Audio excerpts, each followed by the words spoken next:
网络最近有风声讲，即届投开票所有一寡防刷器较压贴的所在。中选会表示讲，即回全国9县市有设5947个投开票所，大部分呢是限制04年的大选地点相像的，有一寡所在本地就换来换去，也会透过这地方的选委会向民众说明。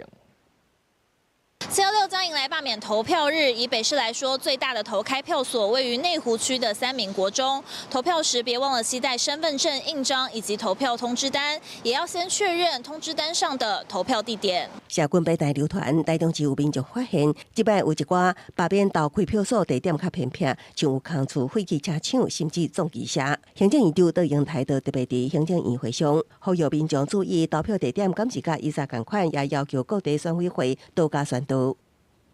希望地方政府或各地方选委会能够主动协助，针对有投票所变更的区域，应该在原投票所地点提供具体的指引。中选会表示，即摆全国9县市拢总设置5947个投票所，沿用2024年大选设置地点为主。也毋过因为拄着许多部分校舍进行修缮，也是举办活动无法度招呼人，下打广告，搁派专人到变动的投票所引导。中选会也提醒，选民袂当家己早宽松工具甲认识。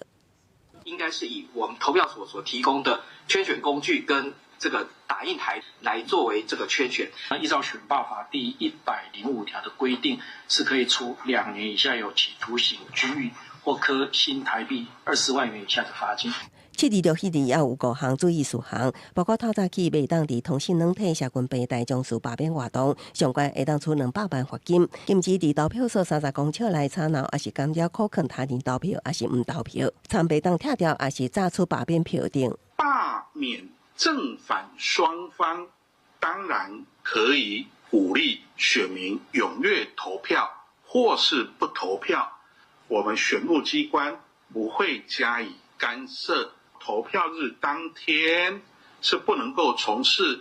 这个罢免的这个宣传活动。中选会也说明，7日就投开票结束了后，中选会8月7日才会审定计票结果。审定确认了后，方罢免的日费会伫迄日放假日。公视新闻采访报道。